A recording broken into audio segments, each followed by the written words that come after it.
Hello there, you lovely lot. Welcome back to another fantastic show here on Crafters TV. I hope you are easing your way into January and into the new year, but still find some time to do some crafting. And that's exactly what we're going to do over the next couple of hours. We have got a fantastic craft along for you featuring the Silhouette Dies, which were so popular when we launched them. These beautiful florals. So many of you went for them. We decided we just have to have an incredible craft along. That's what we're going to do over the next couple of hours, all craft along together in real time and create something rather fabulous with someone rather fabulous. I may add, the lovely Becky is here. We never get to work together, so this is a treat. I know, a real treat. Happy New Year. Happy New Year to you, and Merry Christmas, and Happy Hanukkah, and Diwali, and all the other ones. All the rest of it. I'm so excited for today. Me too, because it looks absolutely gorgeous. I saw the picture of it online last night, and I thought, wowzers trousers, that's awesome. Wowzers trousers, you're funny. I've not heard that before. Have you not? No. Oh, one of the viewers said it, and now I can't stop saying it. It's my new one. Also, don't forget, still time to snap up a bargain, of course, over in the winter sale. It ends on Sunday. There's up to 70% off selected lines, and new things being added all the time, which is awesome. Also, I've been over there on the website and had a good old rummage through on your behalf and selected some of my top picks. There is some incredible Christmas craft kits on a buy one, get one free over there. There's some wonderful Violet Studio items as well. Go to the homepage, craftscompanion.co.uk.com.au, hover over the Crafters TV sign at the top, and if you scroll down, you'll see Joe's picks, and there they all are. So go and grab them before they go. Go now. Well, don't go now. Go at the end of the show, because you won't want to miss what is coming up in this craft along. Right, Becky, then, what we're going to be making? I can't wait. Is this your first ever craft along? Is it? Yeah, I think it is, yeah. Yeah. Is it? Possibly. Amazing. Is it? I can't remember. It's all just go so fast. So this is one that we're making today. And what I wanted to do, because it is a new year, and I know that we have the watercolour pens on, we're obviously doing this thing at the moment, aren't we, of new year, new craft. So what I wanted to do was create something that you can make, even if you have never, ever done watercolour pens before. Okay. I wanted something that is kind of technique based as opposed to skills based, if that makes sense. That makes sense, yeah. So this is what we're going to be creating today.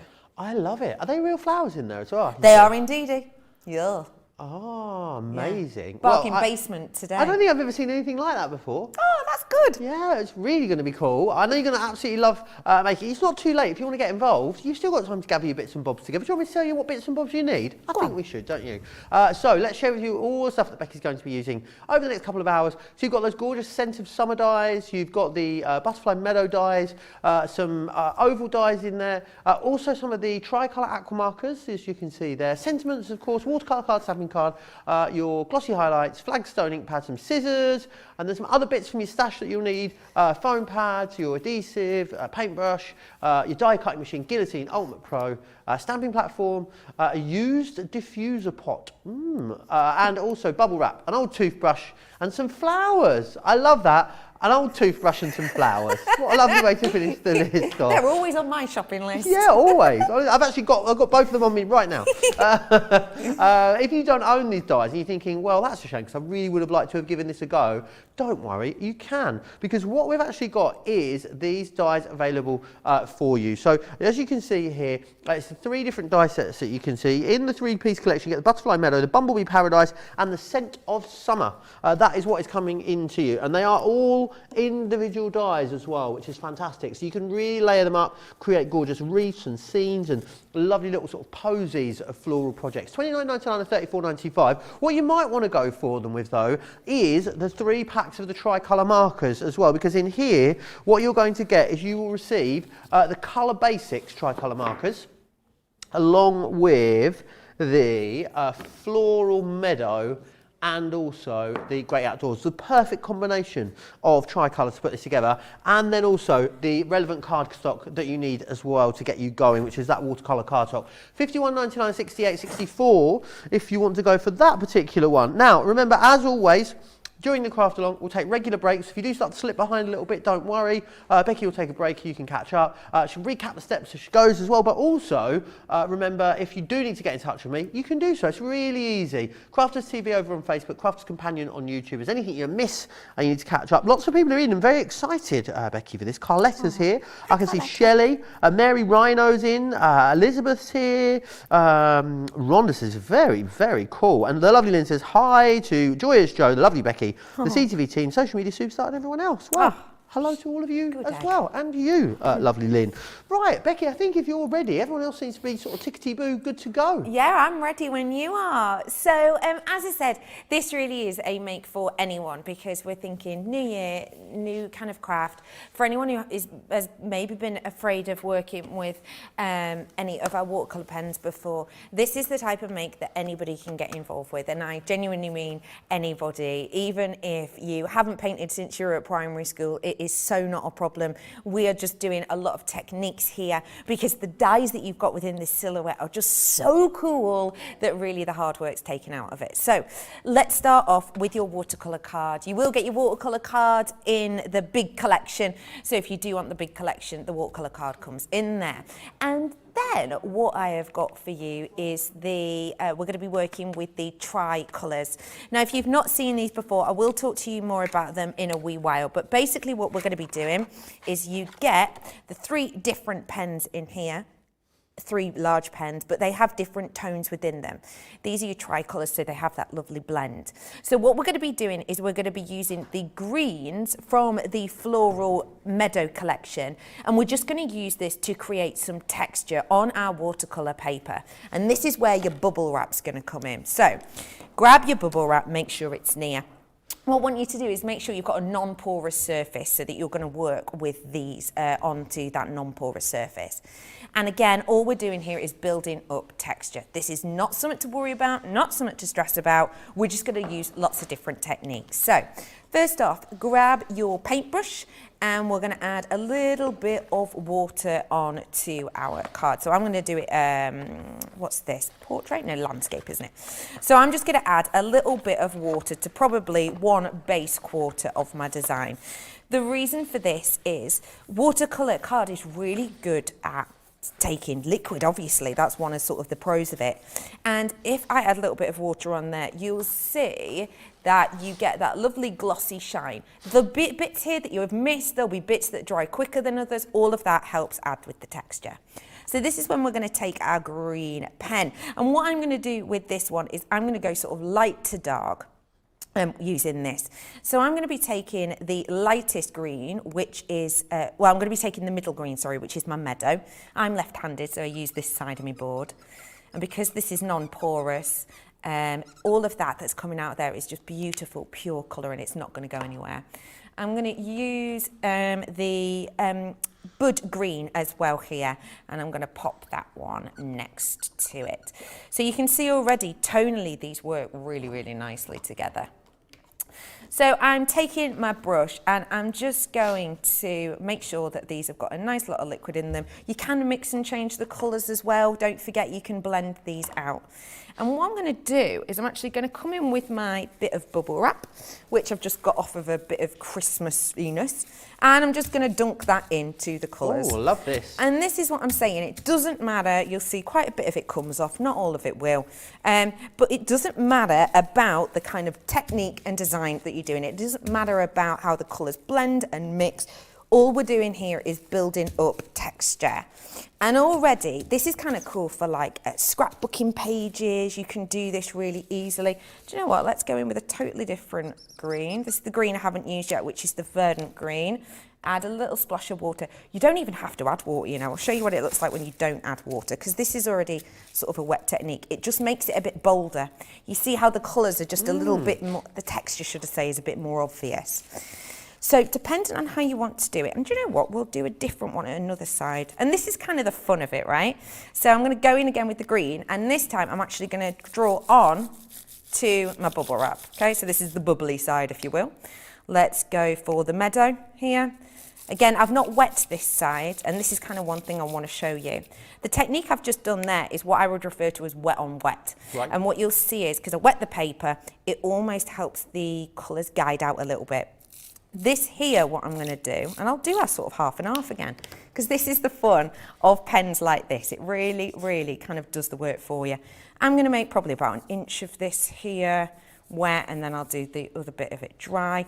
You don't need to really go over the top. The more water you add, the more spread you'll get. So again, half of all of this here is dry, half of this is wet, half of it is dry, and I'm just going to bob that on there, one press down, and what you'll see is you can see the difference instantly, and this is just going to keep going and going and going and going. So these are the types of textures you can do. Again, have fun with it. This bit here, I do quite like it, but actually I want these to, because I know that these are going to be sort of the stem section, so I'm going to try and make these blend more. So I'm going in with a slightly bigger brush. So this was the dry section, but now I'm actually going to blend those colours in. So can you see now how, again, even this is a different texture to this one, because the dots have almost semi-dried, but then by doing this, it's giving you almost like a ombre effect, especially if I go into these sections here. You can almost do a verdigris kind of effect here. So there we go. This again is just building texture.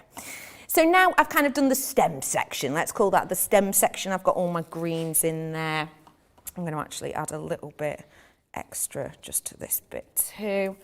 And you just want to keep building and kind of do as much or as little as you want, because it's going to be totally kind of up to you as to when you think it's ready. Another thing I love about this too is if you do get to a bit where you kind of go, oh, I hate that bit, I've really messed it up, just get a bit of your, towel, and you can see here it's got a little bit runny. I don't actually mind that, but as soon as I dab it off, I could actually get rid of all of that colour if I wanted.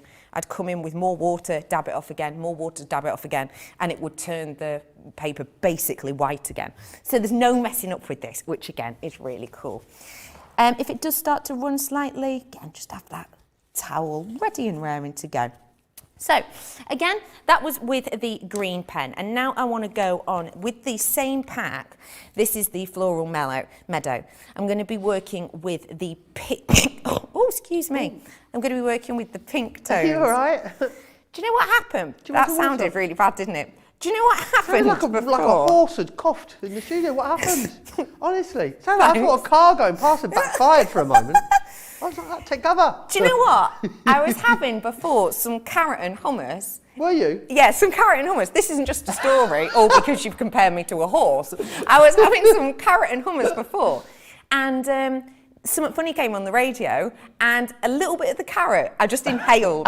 So I could feel it like rattling around in a lung. So that was a little bit of carrot. Oh. It'll be fine. You're right. I don't have to come over there and give you a Heimlich or something. No, you're all good. Fabulous. That's hilarious. So what I'm going to be doing now is I'm going to be working with this pen, which is my Rose Pink, Jasmine and Tulip pen that I've got here. And what I want to do with this one is I want to create almost like the bloom effect, because basically with the design, what I'm doing is we're starting at the very back and we're going all messy, wishy-washy, that's that bit. And then I'll teach you how to do a mid-range flower and a high-range flower. So the high range is kind of the closest one to you, which has much more detail. These are just the back ones. This is just a bit of a laugh. This is just a bit of texture. We're just getting started. Oh, yeah. And this is the thing I sort of mentioned before, that we're going to do a couple of different techniques with this. Some of them are more precise. This is definitely the sort of wacky, zany, just go for it one. But this is the lovely thing about these pens. I have to say that you can be really precise, which I'll sort of show you a little bit later on, or you can just be a little bit wild. So with this, I've wet my paper and I'm going to go in with my tulip. And again, just to show you, you can just draw straight onto it. There is nothing stopping you doing that. Or of course you can add it onto your board and then add the colour on. There is nothing stopping you though from drawing it straight on. I quite like with the drawing that you can almost see the textures in it. So I tend to do both on my designs, and I just think it adds a little bit of something extra. And that was with the tulip. I'm now going in with the pink rose next to it, and I want to sort of blend that out a little bit. And what I want to happen with this is I actually want a fair old amount of colour on it. Let's go back in with the tulip. Oh no, actually, do you know what? I'm going to go in with the other pen, which is the sunset, because I really like the sunset with these. Because this is a great thing. You've got the blending within the pen, but it's not stopping you blending it with anything else at all. And I always think that looks quite nice. I want a fair old amount of colour on this. What I love about this, Becky, is that there's nothing too specific about it. Ask me to colour in the lines, not a chance. But something like this where you're just getting it down. Oh, yeah. Anyone can give it a go, can't they? Absolutely. And I will be honest with you, if you are that type of person that goes, oh my goodness, this looks rubbish, what am I doing? It's one of those where you just go, oh, well, I'll do it anyway. And then actually at the end you go, well, I didn't expect that. So yes, it looks like a total mess. And if yours looks like a complete mess at this stage, well done, you're doing it right. There you are. So making sure you've got loads of colour on, I want to make sure that it's still quite moist, and then either get the back of your bubble wrap or get something like this. Have you seen this before? It's like a packaging, right? Oh, massive bubble wrap. So loads of it, especially over Christmas. I'm just going to cut into it. You can use things like cling film as well. It's just I like to use stuff I've got sort of rummaging around, as it were. So I'm just going to tear this open and I'm going to add some texture to it. If it's cling film or the back of your bubble wrap, sort of the soft side, it doesn't matter. And then I'm just going to lay that on. And what I want you to do is almost mould it as if it was like a bit of a Play-Doh. I know that sounds really strange, but make it have all of these sort of troughs and pits and these mountains.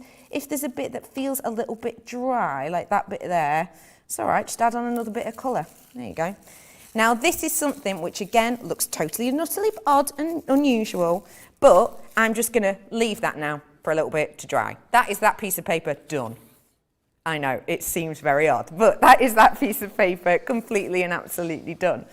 Now what I'm going to do is I'm going to start to work on the sort of front vase area and the back box area. So what I'm going to do is first clean off my work surface, and we're going to be moving on in the tricolours now. I'm going to get out the, it's the Great Outdoors, isn't it? Where have you gone? Yeah, it is. So this is the one that we're going to work with next. It's my Great Outdoors range. And this one is going to be more watercolour card. You are going to use about 4 pieces of watercolour card in this in total, which is why the deal you've got when you get all of those ones extra in there is quite handy. So in this, let's talk the gorgeous colours. You're getting so many again in here, and I want to show you this pack, which is the variant of blues. So in here, you're getting a teal, an aquamarine, and a lake blue. And what we're going to use, what we're going to do with these is we are going to use them to create some texture again. So this is going to be for the vase. This is where ye oldie toothbrush comes in. Toothbrush. Can you use an electric one? No. Okay, just checking. I'm just going to say no. Right. You could use the old head of one though. Maybe, yeah. Yeah. So we're going to do a couple of really simple techniques again, and this is all just how simple this is. Let's go in for the colours. I'm going to go in and I'm going to lay them all down on the board next to me. This is your teal, which to me just makes me think of like the Caribbean. Yeah, I was about to say like the Indian Ocean. Yeah. Yes, please. Like you know you're going to get in, it's going to be as warm as a bath. Oh, yes, exactly that. And then you've got your aquamarine, and this one here is your lake blue. And I just think that one, it does remind, I grew up in the Lake District, and it does make me think of the Lake District. Never Beautiful. been to the Lake District, which is sacrilege considering how close I live to it as well. I was going to say, you're so not far. Like an hour away. Yeah. I need to write that wrong. You do? I thought you said write it wrong, as in spell it, you know, oh, it begins with a T.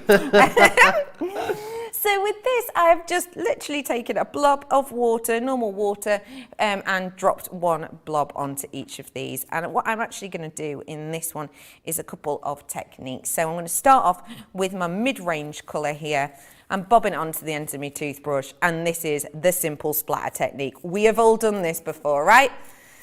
I do this all over the mirror on a daily basis with my electric toothbrush, but with toothpaste, Becky.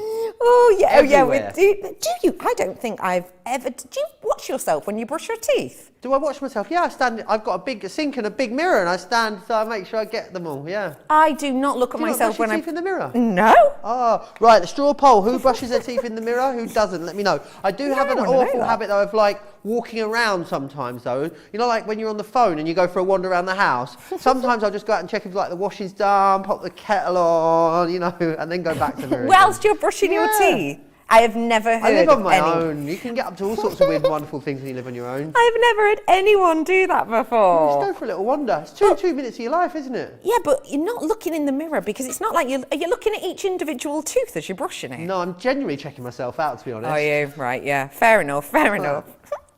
So, yeah, I've just done the splattering technique with this one. Don't worry, it's water-based, so it comes right off. So all you're doing is you're holding it and you're literally flicking. And this gives you a really fine smattering. And what I want to do now with the sort of tealiest of colours is add a little bit of extra water to the teal, because what I'm going for with this colour is same equipment, different technique, which is going to give me a different splodge effect. Yes, technical term. So more water on there. I'd say double amount of water. I'm going to put my hand down at the side and we're just going to go for a strong strike. Strong strike, love that. So can you see how this makes it much more... it's much more sort of dominant, I would say. It's much larger sections. And the reason I like to do this is because later on, we're going to come in with our glossy accents, and these big ones here are the ones that we are going to pick out. So nice. You do need some more colour, and you do want a little bit more sort of work to these. Don't worry if you catch a little bit on the corner, because this is actually going to fold in. So that is for your vase, and that is actually done. Nice. We're going to be cutting that down later. Sorry, I'm just looking at the desk, and yeah, it needs a bit of a clean just there. There we go. So let's stick with the same colour, and now we're going to be using it for the box. So the box is what sort of holds the vase, if you will, in. And I did say, you know, a diffuser box, but it can be anything at all. The only reason I said sort of diffuser is because I thought this time of year, you know, you all have them reed diffusers. Oh, I'm addicted to reed diffusers. Oh, I do love them. And then what do you do? Because you get them in nice, like, glass bottles. Beautiful glass bottles, yeah. And you think, what do you do with them afterwards? And that's what I've used to put the flowers in this design. Of course, you could use, like, an old candle that, you know, is burnt away. It's just to keep the water in. So that they flourish and flourish. So let's go for the same technique. One drop, and then let's go 2 drops on that one. And we're doing the same technique again. I'm actually wetting my toothbrush now for this one, just to give it a little clean off. But also when you wet your toothbrush, just make sure you're not sort of melding any of the colours. Good word, melding. So again, splatter, splatter, splatter. But what I want to do on this one is, on the other I was focusing on the bottom and working my way up. With this one I'm focusing more in the middle and working my way out, because this is a box design. So this bit I'm doing here, actually you're not going to see unless you lift it up. But I like to do it this way, in circles, because it gives you almost more of an ombre effect. I'm having a little giggle because Georgina, my producer, just gone, that is such a mucky technique to do right at the start. There's no way I'd be able to do this. It'd be everywhere. Oh, yeah, but that's kind of the fun of it too, yeah, right? I'd do it at home, I think. Yeah. We'll have to do it in the studio. No, you get told off.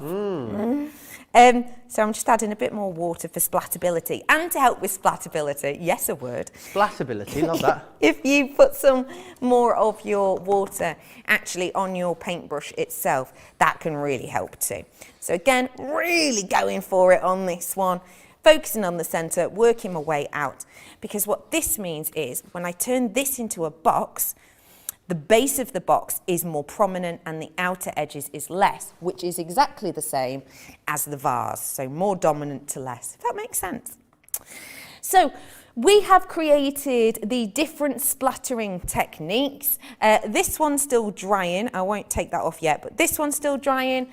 Then we've got this one, which is your box. And then you've got this one, which is the vase. And now we just need them to dry. So I'll hand back over to you if that's all right, amazing. whilst they dry. Let's take a short little break then, see what everyone's doing. Rhonda brushes their teeth in the mirror. Just letting me know. Ayush saying good morning. Hello, Joe and Becky. Candace has got the day off because it is a snow day in western Nebraska, so no school. That's amazing. Able to watch CTV with crafty friends. I love that. Eileen says I have the aquatint brushes, but not these aqua markers. Is it the same? The aquatint. I thought the aquatints were like little jars.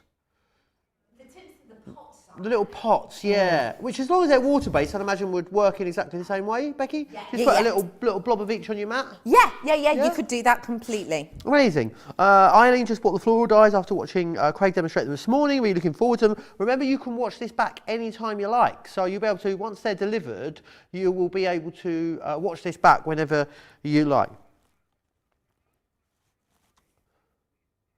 Right, Georgina's got breaking news. 1 second. So there's some aquatint pens that are like a sparkle pen but have a no sparkle in them, basically. Okay, yeah, you can use those as well. Brilliant. Joan says, good morning, Joe and Becky. Happy New Year. Joan also says, I have started watercolour and love it. Is there anywhere online to print out samples to practice with? Do you know what? If you go to crafterscompanion.co.uk.com.eu and then put / colour-me-happy every Friday, everywhere, it was every Friday, now of course it can't be happening on Sunday, there's loads of free downloads on there as well, and there's loads of them that stretch back forever. Obviously what you need to do is make sure you're able to print it out onto a watercolour cardstock. So I'm not sure if printers print onto watercolour cardstock or not, Becky, are you? I wouldn't know. I'll be honest with you, I have tried it before on my old printer and it didn't work because the card's quite thick. Yeah. But on my new printer, got a new printer, just showing off, you can actually change the depth of it, so it would go through. Yeah, that's a good one. And I'm pretty sure I'm right in saying that most printers print in a waterproof ink. Can't colour with alcohol markers, but you can watercolour over them. Absolutely. It's almost like I know what I'm on about. Score. Right, I want to share with you again this collection. If you're watching this thing, I've got to give this a go. Then we've got you taken care of. So these are the dies that you've got. The brilliant thing about them is that they are all wild flowers, which is gorgeous. And they're in lots of different styles. So you've got the Scent of Summer, which are those ones there. You've also got Butterfly Meadow.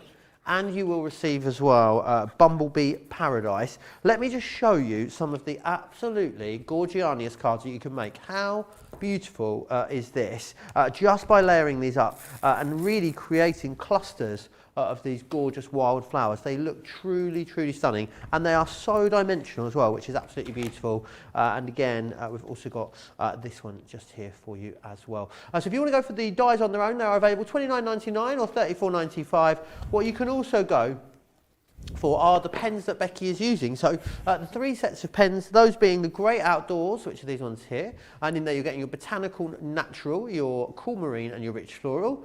You've also got the Colour Basics, which has a warm primary, the cool primary and the complementary, and then also the Floral Meadow, and that's got the bright floral, the warm fiery and the fresh verdant in there as well. So they're your 2 different options when it comes to getting hold of this collection.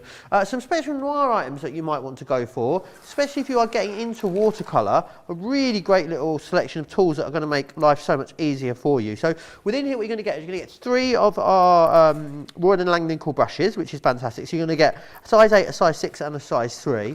You've got your palette there to mix all of that together, which is brilliant. You've also got your mat as well, so it's going to stop you getting mucky, which is brilliant. And you can do all your watercolour techniques on there. You've got a brayer included in here, as well as the blending eggs, the blending tool, and you'll get some of the refills as well. So a really great selection of tools to get you started with all things sort of inky and painty, which is lovely. So do check those out. Of course, if you do want to watch and shop at the same time, you can do it over on the website, craftscompanion.co.uk.com or .eu.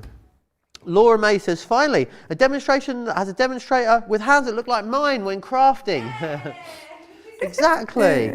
Michelle says these techniques are great for scrapbooking, and Mary Beth saying not crafting long, but watching and enjoying the texture techniques. Some other stuff I want to share with you that's on the show today. We've got some sparkle pens for you, which you could also use to do this if you want to make all things a bit glitzy and glammy and sparkly. Full collection for you, 15 markers in there, $49.99, $64.99. We also have a water reactive ink pad collection. Of course, brilliant for all things water-based. Bordeaux, straw bale, plum jam, fuchsia, smoke plume, ocean blue, pine tree, grasshopper, spring meadow, and the fry brown all in there for you. Nice juicy little saving there of £10.90 or £14.50, which is wonderful. Also, an essential in your stash when it comes to watercolouring is your watercolour cardstock. This one's got a great saving, but essentially buying 2 and you are getting 1 for free, gratis. So do grab a hold of those. Right, Becky, I think everyone seems to be sort of, keeping up or doing well, because I've got no questions whatsoever, which is a great sign in a craft along. We like that. So next up, we should have by now had, oh, that one's come off, right, so I know it's dried. We should have this piece of paper here. So I've just taken that section off, and it's kind of hard to see on the camera just because obviously it's so lovely and bright in here, but I've got real like pooling sections, and there's bits here just where this was kind of all scrunched up, and the paper is now totally dry. And do make sure it is entirely dry. Do feel free to dab some over it, and yeah, all nice and dry. Also, you should be able to see if there's any shine on it. I've saturated some areas and not others, and what that does is it almost changes the composition of the paper. So where it really saturates, it kind of loosens up a bit, and then as it dries, it tightens slightly, whereas where it hasn't been wet at all, it stays really knit. So it gives you this kind of bowed effect, which is totally fine because the Gemini can handle it.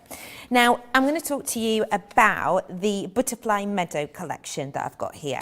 And this is the one that has these beautiful designs in it. You can see them all here. Some of them are kind of solid in their design. Some of them have embossed areas. Some of them have cutout areas. This is a really lovely, intricate one, especially for me if it is someone who's interested in things that you would find in a meadow. I'm talking about wild flowers. I'm talking about the things you might find when you're, walking through the woods in summertime. Maybe you've got someone in your family who's really interested in kind of saving the bees. Maybe they build, dens for bugs to thrive in the summer. This is the type of thing that I think could be really, really cool for that kind of design. You could even pop these on the front of, seed packets or something like that. Idea. So what we're going to do is I'm going to take from here the daisy design, and I am no horticulturist, so I'm not sure what this one's called. Do message in if you do. I'm going to take this one, and I'm going to do something slightly bizarre. But if we've not met before, the way I would summarise it is, hi, my name's Becky. Sometimes I'll do things slightly differently. And what I'm going to do with this, because I want to create colour and interest, is I am going to turn my piece of paper over. All I need to know is that the green's at the bottom, the pink's at the top. It doesn't matter if these sort of merge a little bit. If half of this flower ends up green, it really doesn't matter. This is my backstage of flower, so it really, really does not make an issue at all. And I'm just gonna bob one on there, and I'm gonna bob one on there. Now, again, you might think this is a bit unusual because obviously I haven't got a clue which bit of texture I'm picking up. First off, that's kind of a bit of the fun of it, but second off, is to do with the direction in which these ones go. Some of them are pretty much straight up and down. For example, this one here, to me, looks straight up and down. This one here, it's slightly more sort of one-sided, so I could also throw that one on. Maybe I will. But yeah, you could also throw that one on. With these, you might be able to see they've got a bit of a natural curvature to them. So the reason I'm doing them on the back is because I want to create texture and interest.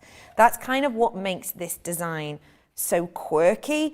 I could have just used the exact same technique on all of the flowers and done it all kind of by the book as you would, but I don't think it would have had the interest. I'm just going to run this through my die cutting machine.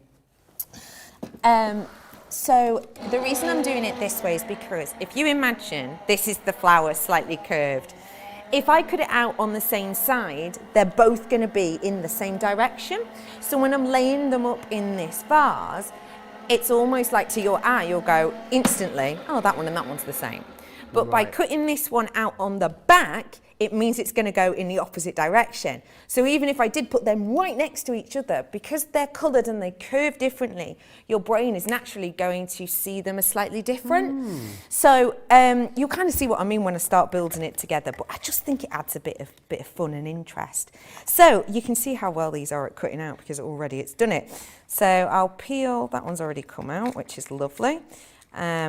And then this is also the fun bit. I just like doing kind of the grand reveal of it. I'll take this one off too, because you never have a clue what you're going to be getting. I'm going to keep the low low tack tape on this because I will use them in the right direction in a bit. So let's have a look at our daisy. Ooh, cute. Nice. And this is another cool thing with them too. So this section here is obviously where it's a little bit near the top. I can add extra colour to that later if I wanted. The fact of the matter is, I'm not going to, but I could do later on. And this is kind of the fun of it.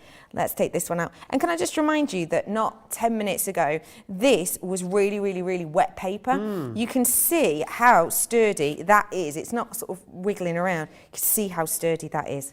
So I've cut those out. Now let's flip it over and go a bit more traditional. So let's go. I don't want it to be too green. You can do ones that are green all over. And I'm going to throw, no, well, I'm not going to throw. I'm going to delicately place all of the other ones on here too. And I want it to cross over in these designs. I'm going to move that down. I want a bit more green on that one. I'm just taking a little bit of the tack off the low tack tape, purely because the Gemini is so strong that it can make the low tack tape slightly tackier tape.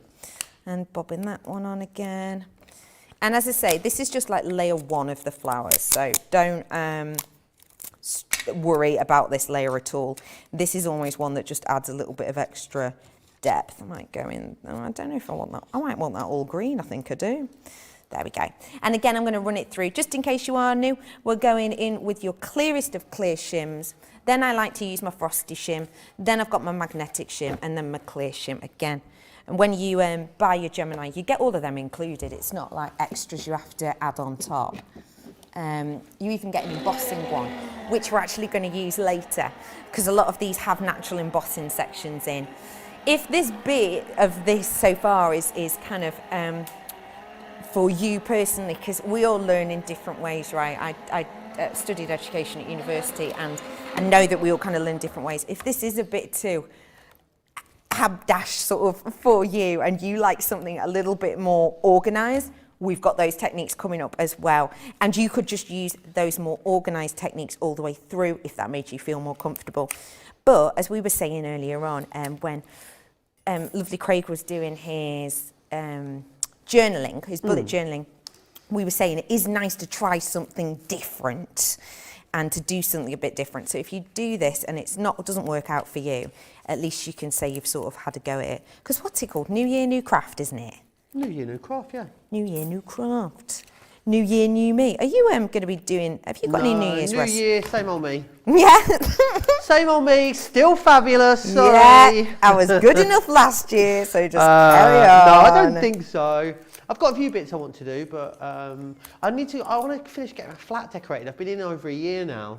Have And you? it's like it's lived in, it has stuff in it. Yeah. I haven't really painted any of the walls, it's all white inside still, which is Right, nice. okay. But I feel like the time has come to really maybe Add a bit of you to it. Splash a bit of me about the place, yeah. Yeah. Oh, that sounds lovely. That's So I a need good to do idea. that. And I'd like to go on a really massive holiday this year as well. Where to? I don't know, anywhere. Maybe, I think my mind keeps going back to Costa Rica for some reason. I wouldn't be able to even point that out on a map. Central America. Oh, wow. Okay, special. Yeah, that'd be pretty amazing. I bet they get pretty good weather as well, right? Hot, hot, hot. Really, really hot, yeah. Yeah, I'm all about that. Nice and hot. Lots of adventure sports, so yeah, like zip lining and, you know, feeding monkeys on the beach. No! Sunset kind of malarkey, yeah. Monkeys go to the beach. Oh, monkeys love the beach. Who doesn't love the beach? Including monkeys. Even doesn't elephants love the beach. Elephants love the beach. Everyone loves the beach. Oh, there must be something that Wild does not dogs, love the beach. they love the beach as well. So, I love the idea of all these adventure sports. And monkeys on the beach, that just took my imagination. So let me show you now, if I may. I just imagine them in like little Speedos. Anyway, yeah, just a monkey just surfing, you know, popping some lotion on his pal. Anyway, so yes, this is the back layer. And as you can see from what quite frankly was just a lot of, kind of just works in its madness. So that is one layer of them done, you will be glad to know. Next, I need more of our watercolour card, but this time it's pure and simple white that we're going in on. And this is because we are going to be using it sort of in a purer form, let's say. So this time I'm going to step away from my butterfly meadow. I'm going to keep them out though, because I'll probably use them again shortly. And this time I'm going to go for the scent of summer. The scent of summer is everything. It's so beautiful, this one. It really is extra, extra special. So I'm going to cut out my thistle in here. I love this one. The poppy. Oh, in all honesty, I think the poppy and the thistle is possibly my favourite of all of the floral dies we have done, full stop. I just think the workability of them is next level. So what I'm going to do now is I could really just leave them as is, because I'm kind of going to paint these as I wish, but I like to make sure that I've got loads of paper still to use, so I can cut them out in a jaunt. If you don't want to tape them down, there's no big kicks to it, because what we're doing with this one, and again, I'm still going to be using with the aqua pens, but I just want to show you the kind of different effects that you can get with them. So let me bob these back on. And this is a really nice kind of chilled out craft as well, because if you wanted to, if you're anything like me, and sometimes you get those days where you're so busy, you get in from work or uni, because I'm studying my masters at the moment, you get in from work or uni and you're in like a creative mood, but you don't necessarily want to sit down and do anything big or do anything specific for someone's birthday. This is a really nice kind of technique, whether it's you just make 5 or 6 different sheets of that and then cut them out the next day. It's one of those that you can really dip in and out of, which I think is quite nice. So now I have cut these ones out. Let me move that out of the way. Now I've cut these ones out, it is going to be a case of colouring some of them in. But what I'm going to do, I'm going to cut some of them and I'm going to retape some. So this one, it's not a pansy, is it? I'm so rubbish with names of flowers. I'm actually going to leave the poppy in and I'm going to leave the thistle in. I want 2 of these. Again, this is totally and obviously up to you. So I'm keeping those ones where they are. And all I'm going to do now is I'm going to add in my embossing mat, because these ones particularly have really large open spaces that will emboss. So I'm just going to pop down my embossing mat onto my clear mat, bob that on top, and then do your frosted shim again. That's absolutely cool as is. So I'm just going to bob that through. And actually, I'll see if I can show you this already. Even though I haven't actually used the embossing on this one, you might be able to see, yeah, you can, can't you? Can you see already there's a little bit of embossed area? If you just wanted to pick that up with your glitter pen, then you absolutely can. I'm just going a little bit more on this one that we're doing, because I really want to sort of show that off, as it were. Are you sure to know what your master's is in? Oh, I'm doing multimedia journalism. Oh. Yeah. Which I did go for, shouldn't I? I don't know why. I don't talk like that at university. But yeah, like the news. I'd love to be able to do a bit of something like that. Oh yeah, I'd like to do the news. I mean, it wouldn't be like BBC I'm a bit News. I can't talk. They never put a syllable wrong, do they, on the news? No. And it's such a skill. Oh, You it's think such the a amount skill. of hours they do without a single stumble or stammer or even tripping up of any word whatsoever. Yeah. It's incredible. Yeah, it is. And this is the thing. It's kind of a skill, but also I think what a lot of people maybe don't know is the people who do a lot of the reading of the news and stuff, they will actually be the ones who are writing it as well, which I just think is so cool. So I'm cutting all of these out, and then we're going to start colouring these, and this is when it just gets really chilled out to the max. So what colours am I going to use? I'm going to stick with the similar colours that I've used. My favourite before. news moment of recent times was when the BBC, to cover the fuel shortage, sent a news reporter called Phil McCann. Oh my goodness, I remember that. Live from the petrol station where there was no fuel. That's so funny. So funny. That is clever. Do you think that was planned? Do you think they were having a really good they were like, who giggle? should we send? You know, Beryl Trussell, or should we send Phil McCann? Yeah, Beryl Trussell live at the forecourt doesn't have the same ring to it as Phil McCann at the forecourt. That's funny.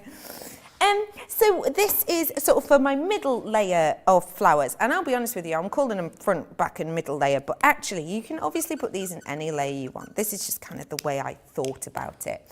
So I'm just going to change my pot of colour so that I'm going back to the pink one. And with this, I'm going to do a similar wet on wet technique, but I've wet my paintbrush. I'm now adding it to the colour, which I put the tulip down. And then I am going to paint straight on to my flower. And I'm starting off with the colour on the outside. And again, you don't have to be fussy with this. I'm then going to clean my brush again, dunk it in the water, give it a little clean off, dunk it in one more time, and I'm bringing more of that colour in. And then, I don't know if you can really see it on these, but in the middle of each of these flowers, there is like, it's not called an iris, a stamen section that's got that's embossed. So now I've sort of ombreed that colour in. As it dries, you will see the colours become more prominent. I'm actually going to go in with, which one am I going to go in? I'm going to go in with my pink, my rose pink, and I'm just going to put one bob into the centre of each of these flowers. And what you'll see over time is they look quite obvious at the moment, but they are going to disperse. In fact, you can already see that one's gone. That one's already sort of bleeding out slightly. Going with a little drop of extra water on ones that I think need it. That bit there might have been a bit dry. And that will just bleed out gently, gently, gently, gently. But it will continue to do so until it's solidly dry, which to be honest can take about 5 minutes. So I'm going to do that kind of technique on a few of them. One thing I will remind you of too, which maybe don't always think about, is you can just colour with these straight onto your paper. It makes it bolder, as you can see here. It definitely makes it bolder, but you can then ombre that colour out really gently, and it makes it quite, how do I put it? It almost adds texture. I find that when I draw onto it, oh, do you know what it's like? It's like when you stamp onto watercolour cards, and you know you get the sort of texture, don't you, of the actual stamp. I know, yeah, look, I look like a Smurf. But yeah, it gives you that kind of texture, and I really like that with things like these. Let's go in with another green. I'm going to go in for my moss green now. And let me remind you that I've kind of already been using all of the same colours. I've always been using this pen. I've always been using the blue shade pen that came from the Great Outdoors. And this is the lovely thing with this too, that because they're tricolours, they're always going to work really nicely in together. Always, always, always. In fact, let me get a few with stems. Where are you at, my lovely little Poppy? Come here, Poppy. Come on. Come on, Popster. Who are you chatting to? No, I won't. I'm talking to the Poppy. Did you see what the poor Michelle did the other week? I haven't actually seen it. Oh, don't worry, I've got a video clip. I can show you on my phone. Oh, my goodness. How much are we talking here? Like a whole cup. Are you serious? After she'd spent a whole hour creating an inky background as part of her craft along. Oh my Literally goodness. finished it, a whole hour on the craft along, finished it and went, oh, isn't that beautiful? Boof, not all over it. Oh no. And then it didn't look that bad until she lifted the project and tipped it, and most of the project ran off onto the work surface. Oh my days. Bet she handled it like a pro though, didn't she? Oh, the silence is palpable. She did. I think we had to go. I think she might have done a very, very mild swear, and then we went to a break. Oh, okay, right. Yeah, love it. That's funny. So next up, I am going in with crimson, and I'm going to go in also with some sunset. I like melding these colours up loads, but just for the purpose of this, I thought it was quite nice to keep it. The colours on the actual flowers quite warm, because the vase and the box that you did earlier on is really quite bold. Well, it's obviously the blues, isn't it? So it's got that coolness. So although this is somewhat quite nice and delicate, I wanted to make it a little bit different. I'm going to actually show you on the sort of top level technique how to really make this one in particular pop. but this is just kind of me showing you that you do not have to be an expert in watercolour to be able to make some really interesting textures, and that's kind of the beauty of this. Start in the middle, work your way out, and then do it the opposite way around for something else. Do one colour and then change it to another and see how the blend works, remembering that with these the blend works so well because they are the tricolours. Leave it at the end here. So again, it's kind of hard to see because it is on white, but leave it on the end only and let it sort of seep in, because as it dries, the personality of these really comes into fruition. Sort of pools, doesn't it? Which is a word I love to say. Pools. It pools. Such a good word. You're totally right. It does. Pools. It pools. I'm going to go back in with my pink rose again. And with this one, again, the slight embossed areas on here. I am just going to pick out the embossed areas. You can use a really, really dainty paintbrush with this if you want. For me, though, it's kind of just about the detail of it. And what I will say as well with this is that it's so lovely that it guides you around, but you can, of course, go over the top of it if you want. Let's also go in now with my crimson, because I want to add some real pizzazz to the poppy. So with the crimson, I'm going to focus on the edge. And if I do this sort of sideways to you, I'm just going to take the crimson, and obviously the colour itself naturally pools at the top, but when you hold it sideways, if you pull it across, it creates almost like, it's almost like a bubble line to it. And sometimes they will, you'll get like a really big section there. I don't know if you can see it really, but you get a really big section, you think that is going to drop and it's going to ruin it. But because the technique you're doing, the brush almost soaks it back up and then disperses it again. So it very, very, very rarely does it actually drop. Obviously, don't you hold it to the side when you're doing it. That's just so you can actually see what I'm doing. But yeah, I like doing this because it definitely concentrates that colour, but what it doesn't do is, which you can, by the way, do, if you want to go around with the likes of the pen, you can go along with your pen if you wanted to. And although it just does the edge of this card, because it's watercolour card, again, here in the studio, you can see it so boldly, and it's almost like, hey, oh, I know what it's like. You know when you do a stamp, and sometimes around the stamp and the die, it has that white line? And some people like to colour it in with like greys, don't they? This almost gets rid of that, and it's really, really clear and obvious when you see it in real life. So I am just going to add a little bit more pinky colours to my poppy. So I'm just going to draw in slightly. And again, even though you think, hang on, you've just gone over that section, aren't you going to sort of ruin that line? Because the paper has taken in the colour more, it doesn't vary it as much. So it's almost like with your alcohol markers. Like shading? Yeah, almost like that. Yeah, when you're shading or with your alcohol markers, they kind of burn away, don't they? And then you go over it and you think, that looks no different. And then they burn away again and you go, ah, there it is. It's almost like that. The final technique that I want to sort of mention to you now is about these ones like this. But as I said, you can do it with kind of any of them, really. In fact, what have I done with that one now, Becky? Do you know what? I only cut out one poppy, didn't I? And I didn't want to. I didn't want to. I wanted to cut out two. So I'm going to cut out another poppy, I think. Again, always useful to have them by your side, especially as you get so many in here. So I'm going to do the same layering it up technique. Bodge it through.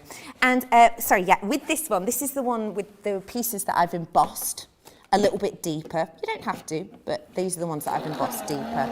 So this one here I ran through the embossing machine before, and there was another one which I think I've accidentally coloured in. But you might be able to see at the back that it's really sort of in, you can actually see it's concave slightly, and we're going to make the most of that now. And I'm going to do the same with the poppy too. So I'm just going to bring that poppy towards me and line it up. So that is cut out, and you know, I've embossed this one. I didn't do this one, but just for time. And what I want to do now is I'm going to go in, let me remind myself the way around a thistle goes. I always get confused. It's green at the bottom, isn't it? Purple at the top. So what I'm going to do is I'm going to go in with my sage, and I'm actually going to colour through. Oh, wow. Just like this. Easy peasy, colour through. A little bit like when you kind of, you know, stamp or whatever through. And then on this one, just make sure that's still lined up. I'm going to go through. Should I go bold? Let's do it. Bold, go home. I'm going to do crimson. I'm going to do crimson through here. And don't forget that this is obviously metal, and don't forget that it's non-porous, and also don't forget these are water-based, so it comes off dead easy. And then I want a purpley hue, which I'm going to get from the Great Outdoors. I'm going to go in for this purple for the top of my thistle. Da, da, da, da, da. So with these ones, peel it away. Got a centre there. Peel that one away with my pokey tool. Oh, I don't need it. And you think, oh yeah, that looks quite nice. Bit different to the others though. Yeah, that's where your water comes back in. I'm just going to draw this out. Just going to pull out that colour. And those areas that are embossed are obviously the areas that are deeper. But also, as I'm drawing it out, they do blend in, but they're still bold enough, if that makes sense. Let me clean that off again. And as I say, these, they look all right at the minute, but as they dry, they almost develop a personality, which I really like. They add a little bit of extra oomph, if you will. And then finally on this, I'm just going to finish off doing my stems. And then that is all of the flowers that you need doing. Once you've done your stems, of course, you can add extra layers. But at this point here, all I need to do is wait for all of those to dry, and then we can move on to the vase. Beautiful. There we go. So I'm going to let those ones dry now, and then we will go on to do the vase and the box, and then the inside of the card as well. Fantastic. Right, I've got a few other bits to take you through, just while you're getting caught up. I want to share with you the sparkle pens that we've got on the show today, which are fantastic. So it's a full collection, 15 pens in here. You get 3 of the crystal clear, which is awesome, because the crystal clear, you can put over anything, makes everything sparkly, which is fantastic. So you're going to get that one. This one here, this is your essential brights, and in there you're going to get the aquamarine, the pink garnet, and also the firefly. This one here is your antique vintage, and that gives you the moonstone, the peacock blue, and also the fig. This is the earthy naturals, and that one's got the holly leaf, the smoke quartz, and the harvest moon. And then also this one. This one's very bold, the tint and tone. I absolutely love the onyx black that you get in here. You're going to get a starry sky, and you're also going to get a crystal clear within there as well. $49.99, or oh, what's the dollar price on that one? $49.99, $64.99 if you want to go for those. I want to take you through the water reactive ink pads that we've got on the show today. A 10-piece selection for you. So in here you'll get Bordeaux, you'll also get the Straw Bale, Plum Jam, Fuchsia, which is this one just here. There's also Smoke Plume, Ocean Blue, Pine Tree, Grasshopper, Spring Meadow, and you'll also get the Friar Brown within there as well. The water reactive ink pads, the most popular ones that we bring to you, they all blend together so beautifully. We've also got a full collection, a full complement, I know, on our gilding waxes. So this first one here is the antique gold. You can see, should I open the lid and show you? Are they open? Oh no, they're closed. Tracy will have me if I take the tops off. That one there is the antique gold, as you can see. Then you've got the gorgeous silver there. This is one that's very ready in stock, actually. It's lovely to have this one available for you. This one is the Renaissance gold. Oh, it's like being on a holiday in Rome, isn't it, that one? I love it. It's almost the colour of my shirt. It is. Do you know what? I'd rather it was shiny like this than the colour it is. Then you've got the King Gold, which is this one just here. And then finally, this one here is your Empire Gold, which is beautiful. Really wonderful. The great thing about them is, of course, they are polishes, gilding polishes, or waxes, so they are like for furniture. You can absolutely use them for that. If you wanted to put them on like wooden frames and distressed piece of furniture, they work beautifully on cardstocks, also on a whole host of other mediums that you might want to use as well. I'm going to give you a couple more minutes to get yourselves caught up. Let's have a few comments first. Who we got here? Christine says, Becky, you are a natural. Oh gosh, you are so awesome. How nice is that? Oh. Yolanda's mate's got an Airbnb in Costa Rica, which I would love, apparently. Ooh. Can you get me mates rates, Yolanda? That's what I need to know. Yeah, I was going to say, put a good word in. Question we all want to know. Aisha's best of luck with your studies. Oh, thank you. Dolly Dimple, what a great name. Oh, is that actually your real name, Dolly Dimple, on YouTube? I do hope it is. Because what a fantastic name. That is a great one. That's almost just up there with someone I know who's called Topsy Turvy. It's actually a name, Topsy Turvy. Don't joke with us here because no, that it's is a real incredible. person. Oh my goodness, I love that. Topsy Turvy, it's a real person. I love it. Yeah, I didn't even know Topsy was like a women's name. I don't think it is. Yeah, there's apparently it's a quite an old-fashioned wartime name or pre-war name, Topsy. Topsy Turvy. Wow. How funny is that? But Dolly Dimple says, anyway, all these new techniques are blowing my mind, getting so many ideas, have saved this one for later as I'm concentrating, soaking it all up. So thank you, Becky. Mary Reiner says, loving this, some techniques we used to use before so many cool tools were invented, like toothbrushes and bubble wrap. Yeah. Aisha says, she is a great demonstrator. Much more effective and fabulous being creative on this side of the studio. Check that out. I like the combo of you and Joe. They do work well together. I love that Becky's aesthetic as well. She looks fabulous. Yeah, I saw that I would love to see more of her. There you are. I mean, get this on you. You've got to get this on your LinkedIn. Get it on your, if this was me, I'd be getting it on my Tinder. All of these would go straight on my Tinder. What are you on about? I'm going to print it out, have it on like me. Have it in poster form. Yeah, for when you need a little boost. Mary Reno says the flowers are so pretty as well. Do you know what? Should we take a break? I think we should. Just give you a second. Here's your detail of Club Inspire.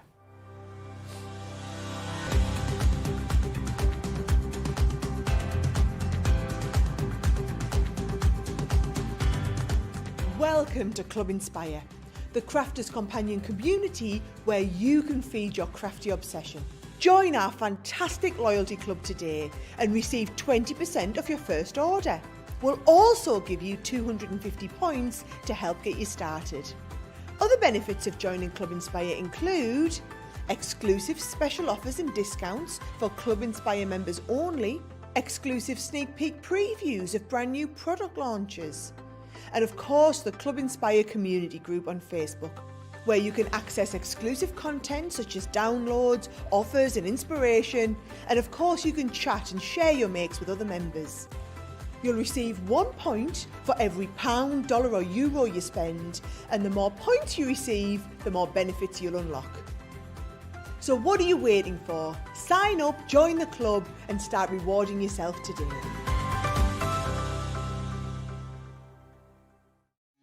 Quick Buy, all your crafting must-haves in a flash.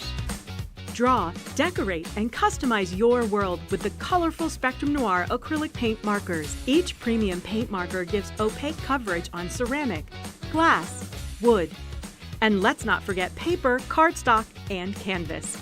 These versatile markers are filled with highly pigmented premium water-based paint, offering beautiful, rich, and smooth coverage. The colors can be blended together and the fast-drying opaque paint is ideal for layering. A 3mm bullet tip offers smooth strokes and a precision valve mechanism allows rich and consistent flow with no clogging. Quick Buy, all your crafting must-haves in a flash.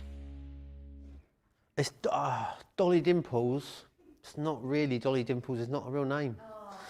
But I feel like I need to know, will the real Dolly Dimple please stand up? Dolly Dimple, what is your actual name now? I mean, I'm going to keep calling you Dolly Dimple because it's the most, it just rolls off the tongue, doesn't it? Like Mexicatesson. Like it's such a good thing, lovely thing to say. What does that mean? A Mexicatesson. What does that mean? So like a Mexican delicatessen, a Mexicatesson. Oh, I love that. Mexicatesson. No, isn't it amazing? That's amazing a great word to say. I like it, yeah. Mexicatesson. Love it. I love how I get more random when you're here, I've noticed. You definitely drag me over to your side of the random. Yolanda says I just need to search Costa Rican specialities on Facebook. I'll be doing that after the show. Thank you very much, Yolanda. Right, I think everyone's pretty much following along, keeping up. Becky, if you're ready for the next step. I am indeed, Fabulous. Doodles. So we have cut out all of our flowers. Oh, I went a bit Bristol then. Cut out all of our flowers. And we, if you remember, we did the sort of splatter technique earlier on, and we did this one here, which is now totally dry. More obvious at the bottom, we're going to glossy highlight those. Straighten up, and then this is the one that was from the centre working out, because this is going to be our box. So this is our A4 watercolour card, as I said before, and what I want to do is I want to cut this down to 10 inches. So the reason I'm cutting this down to 10 inches is because of the size of my pot that I've got my flowers in. If your pot is, that's why I kind of said the sizes of it. However, there is extra space within this, but I'll talk to you more about that once I've cut this. So I'm just going to cut that down to 10 inches. At the longest point. Let me move that over there so I can show you this section. So this is the pot that I have got mine in. I can tilt this to the side because I've taken the water out. This is the pot that is the reed diffuser that I have mine in. But nice. What I did was I made the base of this larger for a couple of reasons. One, it helps with weighing it. And two, the original pot that I had, which was from a well-known brand of scented things that rhymes with Glade. Oh no, that is the word. It does, to be fair, rhyme with Glade. Glade? But You can wear Glade with Glade. It was that well-known one, and those ones are bigger. So basically I made the box so that depending on which side of the two well-known brands it would fit. Also, I've left enough space on there, and if we've got time I might be able to show you how to do your little tag to hold on your food as well. So yes, this is the size of the one that I'm doing here. Put it in the right way. So, we've cut that one down to 10 inches, and this is where the Ultimate Pro, one of my favouriteest tools, comes in, which I think that we have got on one of the shows today. So, Ultimate Pro, if you haven't got it yet, my top tip is, how do you know what it is? You always have to read it.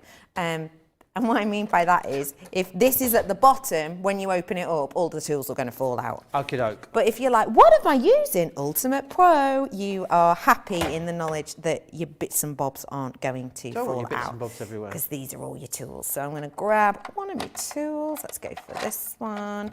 And I'm going to be using the... I'm going to be creating the box first. Sorry, I should have mentioned that. I'm going to be creating the box layer first with this one. So what I'm going to do is I'm going to start scoring these sections. So I'm just going to fold that over. And we are going to go to the box lid section, and I'm going to use the sixth one down. 1, 2, 3, 4, 5, 6. This one is about-ish 5.5 inches. If you haven't got the Ultimate Pro, you want to use your scoreboard, absolutely go for it. I'm going to turn this over because I want this to be on the outside, and I like to make sure that I'm scoring kind of in valleys. One thing I will say, because this is a full 10 inches, is you can actually score all the way across. If you want to do yours a bit bigger, my advice is, so let's imagine this is A4. My advice is, pick the slot you want. So mine was 6, wasn't it? 1, 2, 3, 4, 5, 6. Hold it in place, score part of the way along. I'm using the wrong side here. No, I'm not. Score part of the way along. Hold your scorer where it is, and then move your whole piece of paper alongside, and then you can carry on. That's kind of just how I do it, but do it as you wish. So yes, I'm going to be using the same mark all the way, which is the second to the bottom, and you can do it a few times. In fact, I do tend to. But what you will find, and I don't know if it's because it's you've sort of put liquid on it, but you'll find that you don't have to, you can still, but if you go sort of gently, gently, gently, it almost fights back a little bit. So I find that you can just do one score and it does it beautifully on this. So then I'm going to start to fold up the side, and this is kind of the cool bit too. You can really start to see where the detail of all of this comes in. And then we're going to sort of create that box detail. Again, if you have got a slightly larger pot or whatever, then you can just maybe use the 5th line or whatever if you wanted to. And you can, of course, keep your paper A4. That's right, isn't it? Yeah. So now let's make some boxes. So I'm going to cut into the sides here. Again, I am left-handed, so do this right-handedly to you. I know that some people do take off a little corner like that and then kind of cut in at this angle too. I do that sometimes, but to be honest, with this project, I don't. And the reason is, I know that with that card design that I have made, when I pick it up, it's really, really sturdy enough to hold that glass and all of the flowers into place. And so what that means is, because I've got more card, I almost feel like it's sturdier. Now that could be completely in my own mind, but that is kind of what I think. So I find most things are just in my mind, to be honest with you, possibly, you know. yeah. So now I'm going to glue all of these together, and I am going to use my collal glue, but you could use tacky glue. It's my collals to hand. And of course, collal does sort of stay a little bit differently. Now, one thing I will mention is usually when you use this to make your boxes, you go for square paper, don't you? With this, I wanted mine elongated, like I said, so it would fit that well-known elongated brand Reed diffuser in. So what you do have to think about is your shorter edges, because if you look when I fold this in, it's actually longer than this section. So all you have to do now is chop that down. It's really, really simple. And this is kind of the fun thing. I think it's quite easy to go, oh, well, I'm using the Ultimate Pro, so it has to be a square piece of paper I start with, but it absolutely does not. And this is the fun of it. You can really go to town. So I'm going to use a bit of my collal on that one, a bit OTT. It's why the little spatula's there. They've gotten rid of the little spatula on it now, haven't they? I'm sure. The little spatula on the collal. I swear some of the collal. Well, I've got one with spatula and one without spatula over here. Well, yeah, one that I got the other day was without a spatula. I'm always using the spatulas. One thing I will mention at this point too is, as opposed to just holding it in place, I usually use my little clips that are from... Your quilting clips? Yes, that is exactly the word, but for some reason I can't find it right now, so I'm just going to take that bobby pin or Kirby grip or whatever you want to call it, and holds that one in place. But the good thing about the collal is it kind of grabs quite quickly, if that makes sense. Bob that one on there, and let me just tuck that in first, it's a bit easier. And with this too, do always make sure that you go quite nicely up towards the top. It just, again, makes it have a nicer finish. So there we go, bob that one on there. Pop it in and just make sure that they're nicely layered up. I'm going to use another bobby pin. You're just pulling them out your hair now. It's fabulous. Yeah, I am, yeah. Because I did have all of the things nicely laid out beside me, but them little quilting clips have gone a walkies. Oh no. Oh my goodness, if I've just annoyed your dog, I'm really, really sorry. If you're at home now and your dog's going wild, I do apologise. My favourite thing is to ask Alexa to do stuff for people. Oh wow! That gets really fun. I can usually imagine. involves asking it to play Cher or Celine Dion or something like that. Oh my and goodness. Everyone's Alexa start playing everywhere across the land. It's you so fun. mischief maker.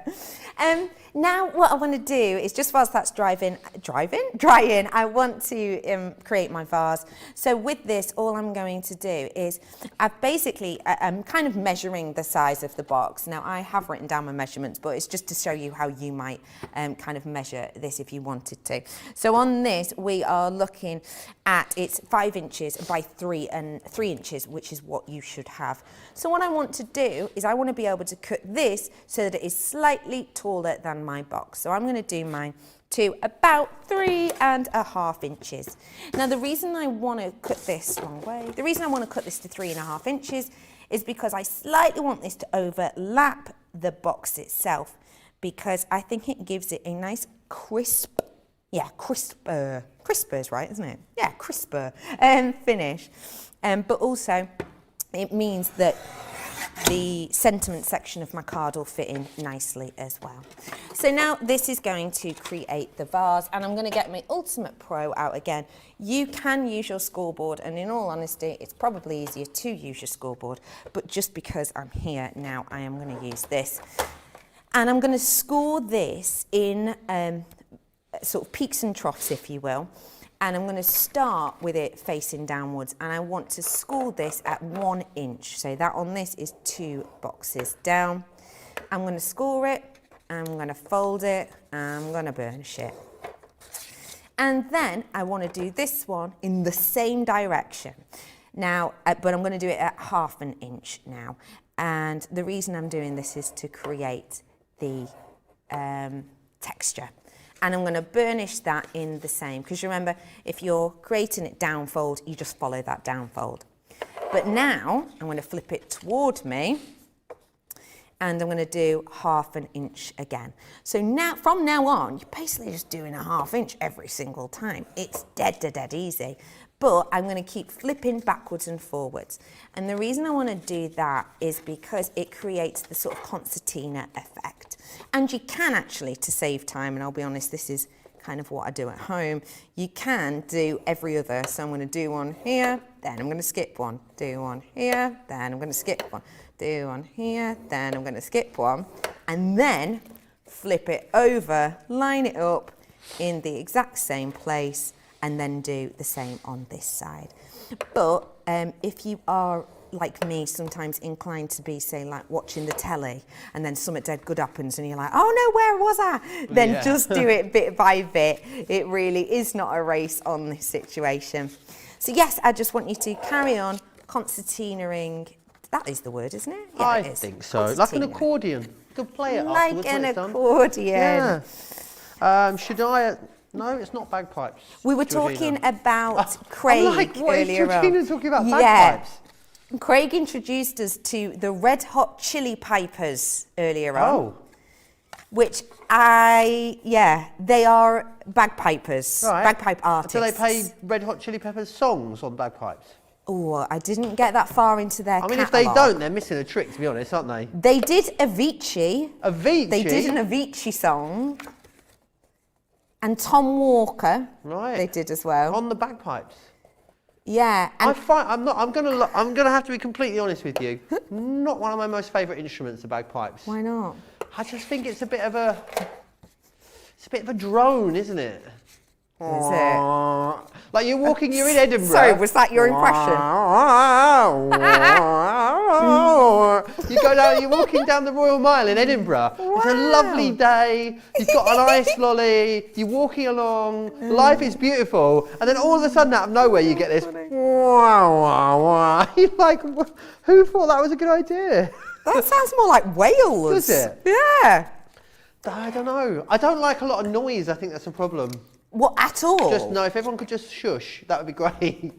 I mean, I could, but it's going to be a real quiet show. I don't know. Give me like a brass band busking or, a singer I'm right with, but bagpipes. If I had, a top 10 busking instruments of all time, bagpipes wouldn't be in it. Really? But I'm willing to be converted with the Red Hot Chili Pipers.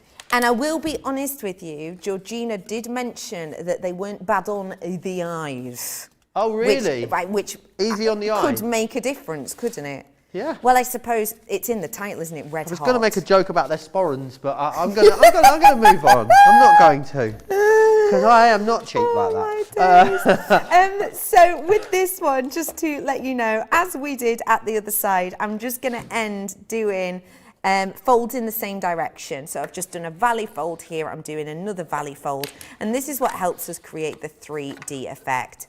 And then you've got a large tail here, probably about 2 inches. I don't need all of that, but it just helps adhere. And you should be able to see now how that is created. So I'm going to let you catch up with that because I understand it does take a bit of time, and I'll just burnish mine down a bit further. I'm getting a bagpipe backlash on the comment on the socials. Eve B says, "Oh my OMG, Joe, I love the bagpipes." Joe Holzer says, "I love bagpipe music." Bagpipes are up there with the panpipes for me. Yeah. Do you remember you used to get like the CDs of like well-known hits covered on the panpipes when you were a kid? Everyone's parents had them. Panpipes, they're like so early 90s. Do you remember them, Becky? Yeah. They're like wooden, like this. Yeah. Yeah, those ones. Yeah, I remember. Yeah, they were very early 90s. Mary Rhino, she loves the bagpipes as well. Very different, very hard to play, apparently, bagpipes. You have a very good lung capacity. Oh, really? Yeah. Well, it always looks like you're playing them out of time, doesn't it? Because you're not blowing and pumping at the same time, are you? That's the thing. It's like there's like a continuous blow whilst there's sort of steady pump, and then you stop the blowing. You stop blowing, and then you're still pumping, and then you blow again. Wow. It would almost be like you'd have to have a lot of very sort of good separate coordination. Yeah. Georgianne absolutely loves the bagpipes as well. There you are. John, how do you feel about bagpipes? They're interesting. Interesting. Good, I said they were a good. bit drony. Oh, is that what they're for? To scare people? John says that they were to scare the enemy bagpipes. There you are. To scare the enemy bagpipes. Yeah. That makes it sound like the bagpipes are the enemy. No. Oh, thanks for the No. Rhonda says, Joe, you are now an official member of the GGG. I don't know what that is. But thanks, I'll gladly be a patron of your club. Right, should we move on? Should we do something else? What was next? Aqua pens, I think. The pens. Let me take you through these. So these are the 12-piece aqua pens. If you love these aqua pens, these are sort of the original of them. Let me take you through the colours you're going to get. 12 in a pack here. So this one is your primaries. You've got scarlet, crimson, burgundy, orange, gold, yellow, aquamarine, teal, navy, purple, magenta, and also the red violet. But here is your florals: begonia, pink rose, blossom, marigold, jasmine, sunflower, meadow, bud green, leaf green, orchid, heather and wildflower. And then the nature, which is sunset amber, chestnut, fawn, desert. Always want to call that one dessert, which it isn't. Topaz, evergreen, sea green, kingfisher, peacock blue, marine, and also border as well. There you are. Nice saving on those for you. 1380 or 1837. Platinum members 4733 or 6198. Right, we're going to move on to tricolours, which are under here. So full collection of these. There was three for you in with the collection where you can get them alongside the dies, or you can get the full collection on their own. 2987 or 4485. You get the colour basics, the essential neutrals, the floral meadow, and also you get the great outdoors there as well. 2987 or 4485. Then we also have a nice bundle for you if you're looking to stock up on the craft cardstock and the matte black cardstock. So in here you're going to get 100 sheets of the craft cardstock, which is brilliant, and then you'll also get 80 sheets of the matte black cardstock as well. Better value than the multi-buy that's online, so definitely worth stocking up. 2320 or 3280 if you are a platinum member. And the other thing I want to share with you is the glue bundle. Basically like the holy trinity of adhesives, I like to think of these as. You've got your all-purpose, which Debbie Robinson started calling runny glue. Now she calls it wiggle glue, which I think is a great name for it. That's good. You've got your tacky glue as well in here. And you'll also get 2 packs of your chunky glue as well, with the tools, which is fabulous. So you get all of that. $19.99 or $34.99 if you want to get your hands on those. Anne says bagpipes are fine when they are played properly, but apparently it is not easy. As I said, it's all of that, you know, getting it all sort of working independently is the issue. Have you ever seen people like try to learn to play the bagpipes on like part of a TV show or something? Like Friends. Oh, did it happen on Friends? Yeah, he tries to play Celebrate. I haven't seen that one. Whoa. Yeah. No. Confession for you, Becky. Tell me. I've only seen about 8 episodes of Friends. Oh, you, I think, are the only person possibly on the planet. Really? Oh, no. Director George is also. George of the Joystick. He hasn't seen any either, only a handful. I've seen all of them at least 10 times each. I've been to the outside of the friend's house in New York. Does that give you extra points? Yeah? Have you, George? Me and George both don't really like Friends. Obviously, we're on holiday in New York with people that love Friends and went to the outside of the house. Yeah, it's in Greenwich Village. There's nothing else other than like that one shot as they pan up outside. That's the only thing there is. All the rest of it's set in on set in California.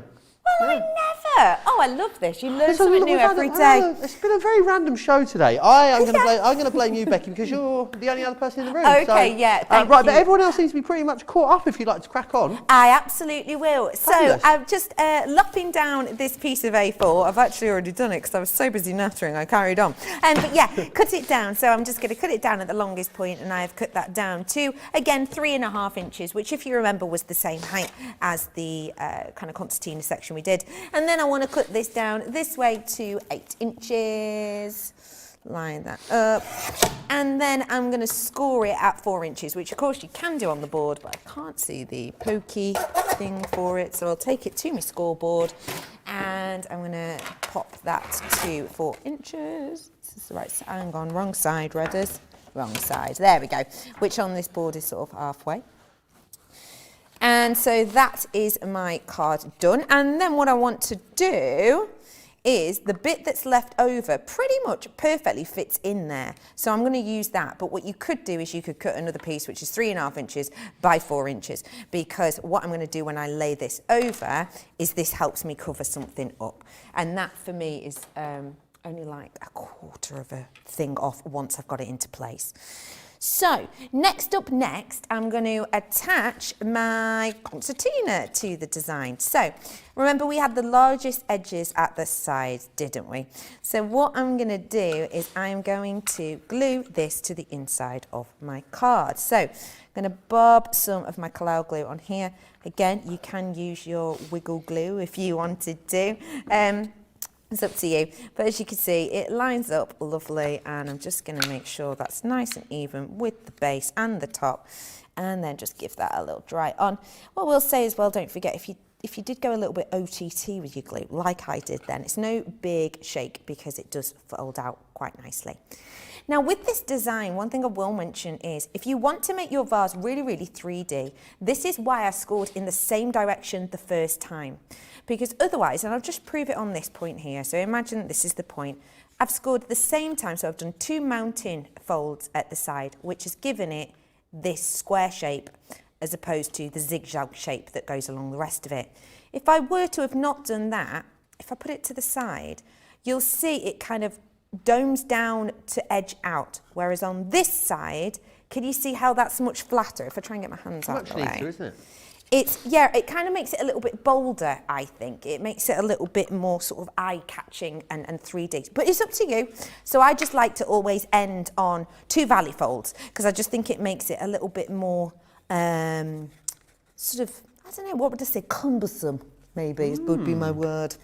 So yes, that's why I do it. But as per usual, you pick what you fancy doing. And then in the card, we're just going to put this onto the back because this is going to be where we pop our sentiment in, etc. And if you do want to, again, pop your holders on, at this point you absolutely can. And before I forget, because I inevitably will, this is what the piece from earlier is for. You just want to put this on the inside so that when you open your card, you kind of can't see the mechanism of it. So pop a little bit more glue on there. Also, it's quite nice because again, it works with the balance of the design because you've got a little bit of extra sturdiness here. And that kind of covers that up, and then people will be like, oh, how did they make it? Wait, where does that vase go? Magic. So I'm going to let that dry. If it's slightly out of shape at this point, don't worry about it. It's absolutely cool. Once it's dried, you can kind of change the concertina bits. So that is the card section. What I want to do now though is the inside of my card, which I've done using my scraps, because as you may well have noticed from the lady standing here who has already taken out an old toothbrush, and I've already used old bits of packaging and stuff like that. If there's anything lying around, you want to bet your bottom dollar at some point I'm going to try and use it. So with this is the leftovers from the vase that you made. So this is the one that ombrayed up, if you remember. And what I've got here is the stitch ovals. This is the nesting ones, and it's the second ones in that I'm bringing. I'm going to cut this out here into that watercolour card because, again, it was a little bit of a sentiment. And what I really liked about the idea of this is, I don't know about you, but I always know the success of my cards dependent on how long they stay up in someone's house.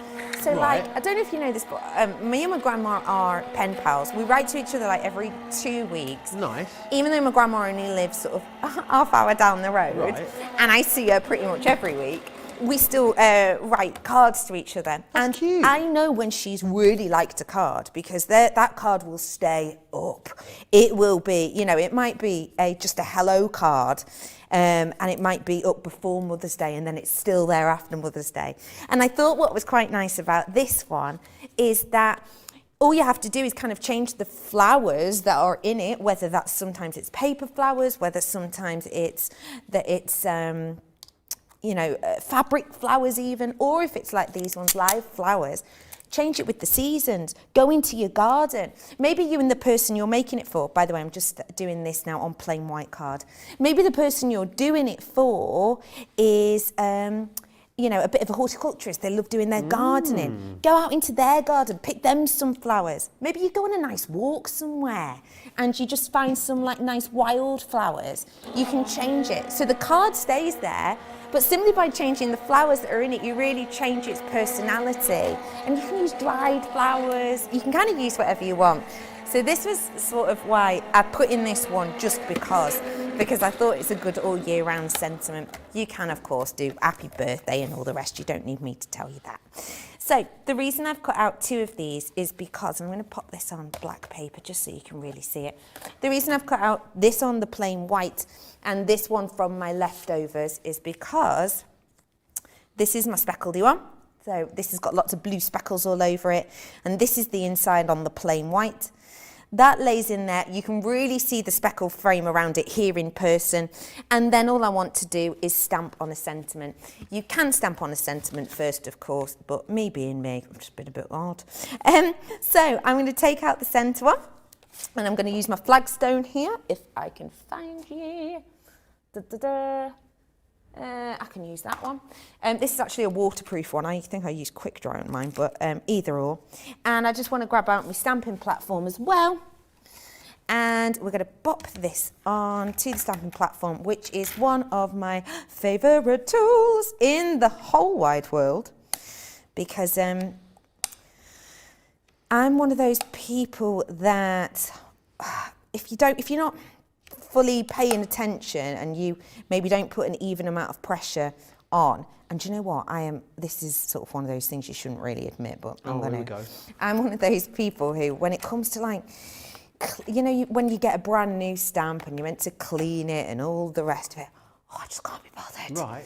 Like, I know you can put your clear stuff on, can't you? Yeah. But there's something I quite like about that bubbly effect you get with a brand new stamp sometimes. So what I like about the stamping platform is you can basically go over it like 5, 6, 7, 8 times, and eventually it's going to look all right. Oh yeah. You don't even have to clean it. So I'm going to go in one more time on that one.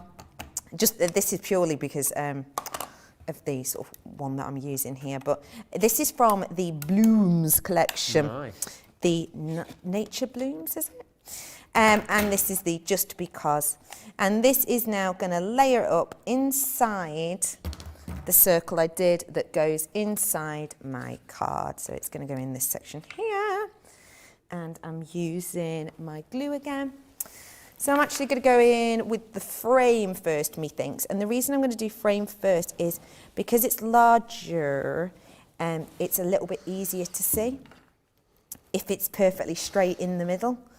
Don't worry, obviously, if it's not, you can wiggle it about. Get rid of the hairpin. Pop that there.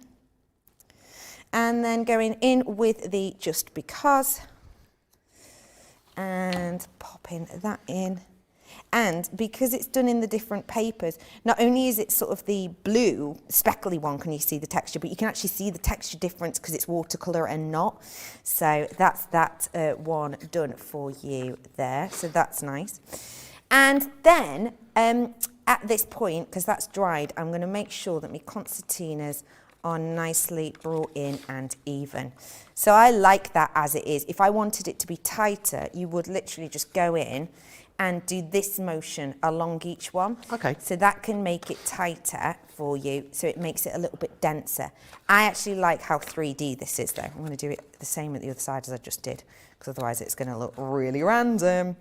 But I actually quite like it nice and domed. Again, up to you, play with it. And don't forget, if you do one side slightly more than the other, it's still malleable. So the reason I put the vase on first is because I want to build up the layers of the flowers as well. So make sure you've got those ready to hand, because in the next section, just whilst you're catching up with the stamping and the gluing and letting things dry, because that is still a little bit wet there, what we're going to do next up is we're going to add on those flowers. So make sure all of your flowers are nice and dried, and then we'll be going into the final steps of this in a bit. Amazing. Lots of you still chatting away. Karen says it's so sweet that you write to your grandma still. She says she thinks that's a really lovely thing to do. Well, she's ace. I love her. Yeah, I think it's gorgeous. We just don't send enough letters these days. I want to recap the details for you on the Silhouette Floral Dies. If you want to go for them, they are available in stock right now. We're able to still offer you that launch offer we had, which is fantastic. You've got the Scent of Summer, which these ones here. You also have Butterfly Meadow, and you will get the Bumblebee Parade as well. Just show you a few of the projects that are made using these, because they are absolutely stunning. The way that you can cluster these together, build them up, is just beautiful. That one there, for instance, I think is stunning with a watercolour. And this one here as well, again, just with them along the outside there with a bit of twine. I think they look really, really beautiful. So something really simple, very elegant, very classy. Go for the 3 die sets on their own, or what you can do is go for the 3 die sets with the 3 packs of the tricolour markers as well. And those tricolours are the Floral Meadow, also the Great Outdoors, and the colour basics there as well. You will get the watercolour cardstock, 15 sheets of that included in there too. $51.99 or $68.64 if you want to get those. Right, we'll give you a few more minutes to get caught up. Whilst we do that, let's share with you some of the fun things we get up to here at Crafters TV. Welcome to Crafters TV. With more than 35 hours of live shows each week, it's your home for all things craft. We shine the spotlight on new and innovative crafting products with live tutorials and demonstrations. Join our family of craft experts where fun happens every day. Quiet. The neighbours. I'm all out of Zoom. I'm so lost without you. I'm not singing. I'm not singing. Lisa, if you email in, don't send a picture of your air fryer. Make sure it's something creative. Get creative and craft along. With our amazing deals, your next craft project is just a click away. Tune in live 7 days a week, or you can watch us on catch up at crafterscompanion.com, Facebook, or our YouTube channels. You can chat to us, craft along, and meet new friends by joining our online crafting community. You entertain us. You give us a community to talk, in the chat. That wouldn't happen without you guys. It's like Crafters Companion is magical. There's magic here. Joy, there's not a dry eye in the studio here. Debbie's welling up, I'm welling up. There's a show for every type of crafter, from first-time dabblers to full-time makers. Crafters TV. Create every day. Quick Buy. All your crafting must-haves in a flash. Put away your tape measure and fabric scissors. The Threader's Fabric Cutter offers accuracy and precision with every cut. This handy tool slices through fabric in a guillotine style. Its ergonomic design features a comfortable and protective handle, so it's safe and easy to use whether you're right or left-handed.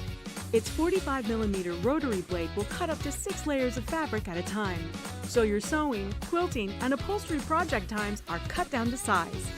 It's equipped with a measuring guide in metric and imperial for a perfectly accurate cut every time.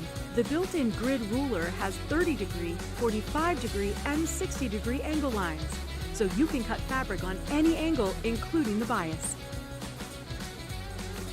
Quick Buy. All your crafting must-haves in a flash. Fabulous. Right, I think everyone seems to be pretty much caught up, Becky, and good to go if you are ready for the next instalment. I am. Fabulous. I absolutely am. You are? Yeah, I'm here, paintbrushing I'm hands. done. Looking primed like a coiled spring. So, yes, let's remind ourselves of what we've done this far. Oh, how When very did you go Shakespearean there? Let's just remind ourselves. So, using those lovely silhouettes, we did different styles of flowers. So we did these flowers, which were the completely random throw 'em on flowers.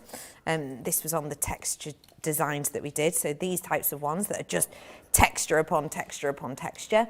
And then we did the slightly more detailed ones where we kind of came in and added a little bit more detail to designs. That was from one of the basic ones too. And then we did ones where we came in and did a lot of extra detail on them so that they were a bit bolder. One thing I will say is at this point, there are ones in here and I'm thinking of how I'm going to layer these up. I'm thinking, which ones do I really want at the foreground? And I'm thinking these ones here are clear foreground because they're just so bold. I think that one there is clear foreground as well. So I want those to kind of be at the front of my vase. And I'm just almost guiding out in my mind where I want things. At this point, if I go, oh, I like this one. I really like the texture on that. And I love the stem on it, and I love that section. That was meant to be a background one. The simplest way to make it foreground without using any other water. I would technically use more water at this point, but there is no need to at all if you don't want it to be wet and you're kind of trying to keep up with me. Go in with something like your tulip from the collection we've got today. And there's sections here that are slightly embossed, and I'm just going to draw onto that embossed section to bring out that design. And although it is a minuscule element, which as you can see has taken me seconds, because you have more of an impact on that, it naturally stands out much more than, say, this one that we did at the same technique. So it can happily sit more in with these ones as a forefront. So if there are ones that are particularly speaking to you, tiny little changes like that can really make them blossom, pardon the pun. So now let's get building, and this is where your foam pads come in a treat. Also though, you can use your tape pen, you can use your wet glue, it's up to you. Now some people might think, if you don't put the vase on first and you glue them at the back, surely that's much easier, and completely agree with you, sort of. I am a visual learner, and I am somebody who very much needs to see something to kind of understand it. So for me, I always do it this way, because I can actually go, right, well, I want that one to be a foreground or mid-ground one. So that can go in at the front. And so that means now I want one of my third level ones. I want that to be behind, but I need it poking through. So I do that up a bit, I do that down a bit. It means that I can really imagine it, as opposed to just going, kind of holding it like that and not really understanding the depth and dimension, if that makes sense. So I'm going to start off with my lower level ones, which again, if you switcheroo them, it really doesn't matter. But with this, think about where your flowers are going to go. Think about the depth of them. I'm going in with wet glue, and when I'm wet gluing these ones, I'm wet gluing onto the back, because this is my back layer that's going to go straight against this back panel of my board. This one here is my tallest, and sorry if I do get my head in the way at any point. This one here is my tallest, and as it is my tallest, I'm going to go more into the center of this. I personally love angles. I could put this perfectly straight if I wanted to. I love angles in designs, and all I'm doing here is I'm actually holding my hand in the middle of the card just to keep that nicely in place whilst it's drying. And then as I slot more in, my hand will kind of just rest upon all of those, so it keeps them all in place. This one again, gluing onto the back of this one. Now the reason I'm making it kind of clear if I'm gluing back or front is purely because I'm going to be doing different ones for different ones. So again, hands going in. I'm holding on to that gently, because I am thinking that I do like the idea of this poppy quite near the front. But because you've got that lovely large, do you know what? I think I'm going to cut that off in a bit. Yeah, I'm going to. So I'm going to pop this here, and I'm going to come in with some scissors. And I don't know if you could see that, but because of where the concertina is, if I lodge that there, because the poppy is quite large, it almost, it completely overshadows the one behind it. So, and if I was to do it here, it doesn't fit in because the concertina is only 1/2 inch, whereas this section is larger than 1/2 inch. So what I'm going to do is I'm just going to cut off a bit of this leaf. Just going to lop that bit off a bit. Always try and round your edges on things like this, just because it makes it look a bit more natural. So now I've rounded that off, I can actually glue all the way up to here, makes it sturdier, but also it's going to knock off in height a good 1/2 inch or so. So this one I'm gluing to the front, and the easiest way to remember it is if it's going on the front, glue it to the front, because you probably wouldn't be too amazed at how many times you can get that wrong, and it does become a bit annoying, to be totally honest. So we're going here now. And this really is just you having fun. And where is the other one of those that I cut out? There. So this is just one point that I wanted to make from earlier on. Can you see how, do you remember I cut this one out with it on the back and this one out with it to the front? If I put these next to each other, completely straight, can you see how they go off in different directions now? And that's kind of why I cut one way and one another way. Because otherwise, if I just flip this and put it next to it like I did before, it has the same feel. Simply by mirroring it, it works really nicely, I think. But also it's good because that naturally goes that way. So I'm going to put it to this side of the vase. I like when things kind of spill out of the vase. I think it looks fun. Glue it to the back because it's going on the back. These little mantras I say in my head. Do you ever have any of those things when you're crafting, anybody? You have little things that you sort of say in your head as little mantras. But yes, so will I pop another one there? Yeah, I think I will. So again, I'm going to glue to the back. But this is the sort of thing, when you think about, you know, sort of pictures of flowers or whatever, they do overlap. They don't all sit perfectly straight. Some of them will spill out of the vase, for example, and that's what we're doing here. So I've got quite a few on there now, and I want to start thinking, no I don't, I want one more in there. Which one should I go for? Bexy Boo, which one do you fancy? Do you know what? Although it is sort of a poppy behind a poppy, I'm going to go in with the poppy, and I'm going to take it a bit further down, so I'm going to use a bit further glue. Poppies on poppies. Poppies on poppies on poppies. I do love a poppy. Oh, me too. Oh, I just think they're such a recognisable flower, aren't they? You can buy them as a flower, like from the florist, which I didn't know.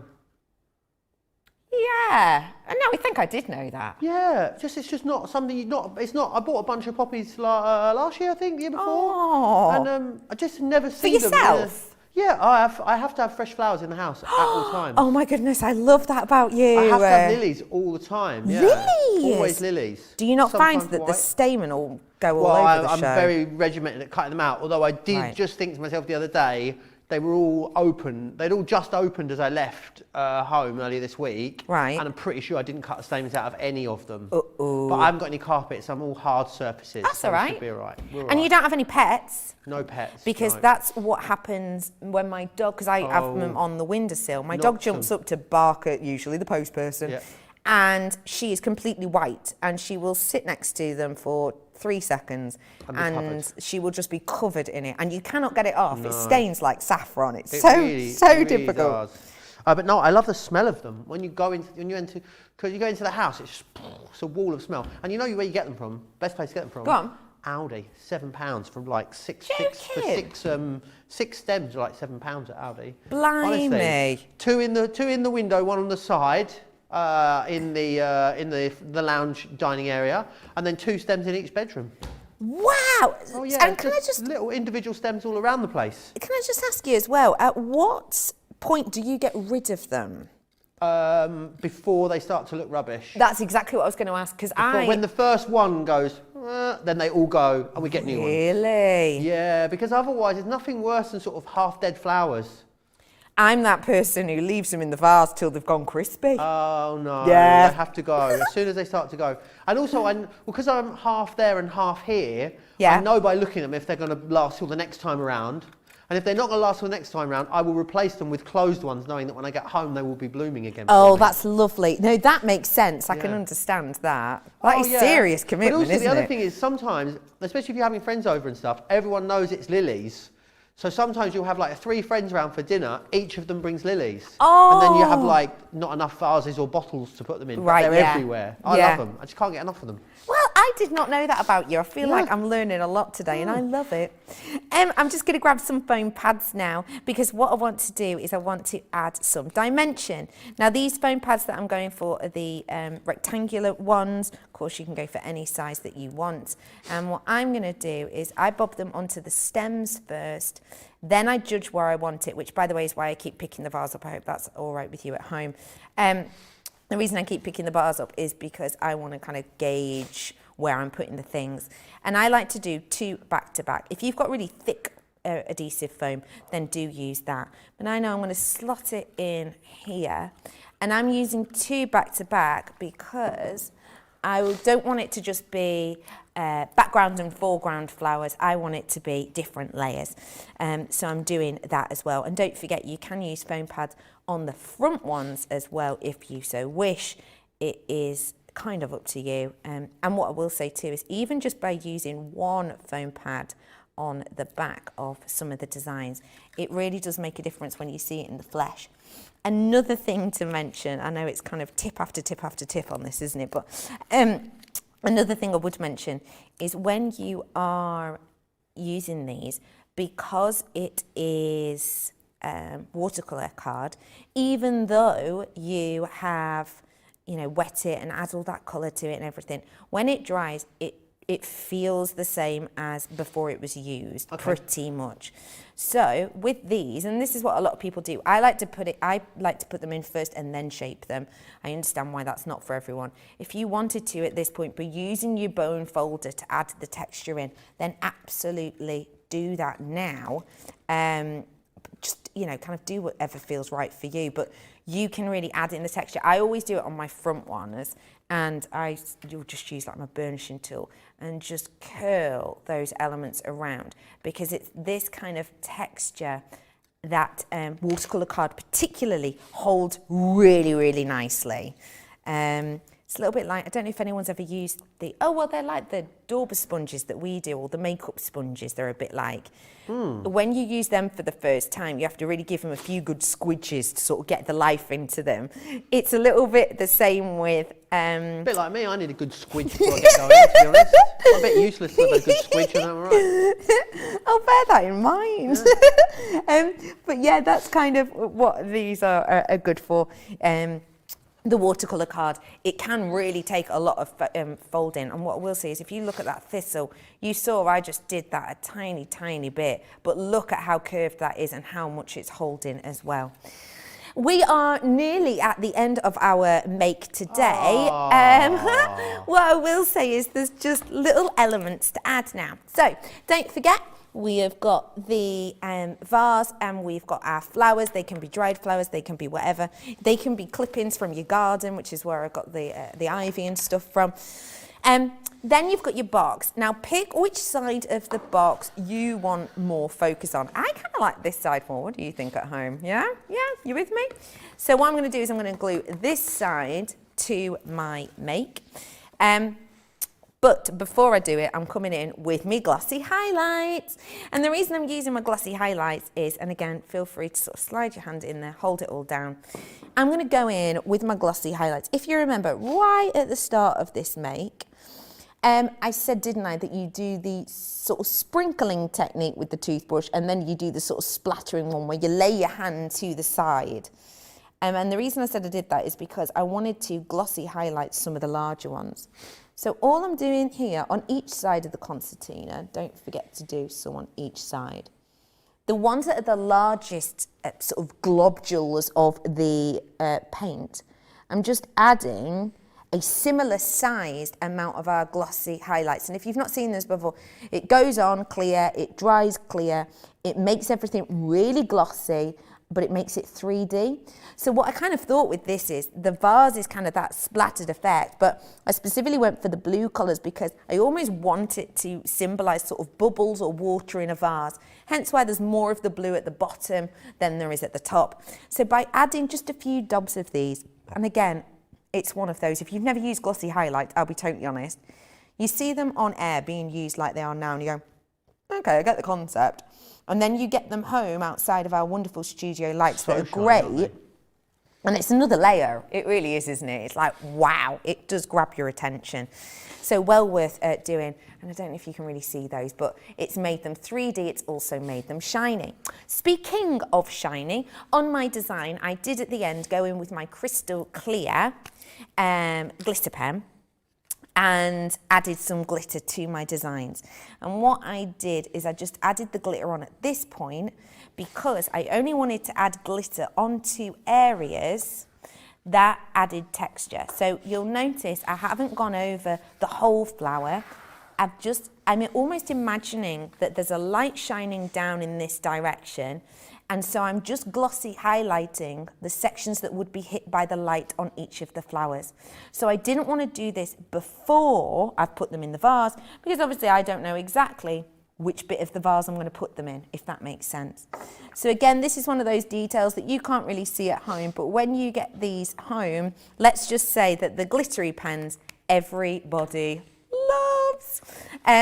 So yeah, you might be able to see it ever so slightly just on the top corner there, because I'm imagining the lights coming here. So basically what I've done is all of this half of the flowers, I've added a little bit of that glitter to, and it just makes it look like it's sort of got little tiny dewdrops on them, which I think is always lovely, and I'm a sucker for glitter anyway.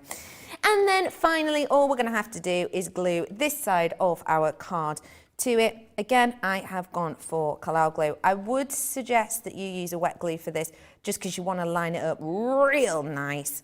And you can go right to the edge if you want to. One thing I would say that I tend to do, and I actually do it now without thinking, I should have mentioned this when we did the boxes, I nearly always put more glue on one side than the other. Right. Because what I do is, I will line it up. So say I've got more glue on this side, which I have, I've hardly got any on this side. I will line it up and then move it across, because what I know that's doing is, I know I'm not going to get the squidge out because I'm moving it in, and Yes. it almost spreads it. It kind of saves me time on spatulaing it, if you will. So pick the size of the box that you're not as, fussed on. Sorry, fussed, for anyone who doesn't know, just means like you're not as in love with, let's say. Glue that down there. And then at this point, I'll keep that into place just whilst I'm talking to you. Get my hair gripping. There we go. And then just at this point is when you're going to grab your flowers, pop them in your old pot. As I said to you, this is one that had reed diffusers in. You can use old ones with candles. And also, I've just made this little wire flower, which is really dead quick and easy to make. Just grab a handle of a paintbrush, go around it with just floristry wire or even garden twine wiry things. And the reason I do this is because you can take it off and on because it's metal, but it's a really nice way just to keep, you get the flower food with them. So that's quite a nice one, because it's such a small pot, you won't use it all in one go. That's a really By nice keeping idea. it like that, you just take out the flowers each day, refresh them with water, a drop of that, bop it back on. It's not going to spill out anywhere. It's nicely locked in there. And that is when you pop it into your, which one's the front? This one's the front. When you pop it into your design. And one thing I will say is, I'm just going to take that out, just to make sure it closes really nicely. Really, obviously this isn't dry yet, but really make sure that bit is nicely attached. And if you wanted to, there is nothing stopping you getting a little bit of hook and eye Velcro, for example, to make sure that that stays closed at all times. But to be honest, once that is dried in place, it does just stay where it's meant to anyway. I love the mix of the fresh and the paper flowers. I think it really finished it off beautifully. What a gorgeous, gorgeous creation. That is, if you have been crafting along with us as well, we'd love to see your pictures, and we'll show them in the later Craving Show. Myself and Craig are back with you in a couple of hours' time. So you can send them in to us.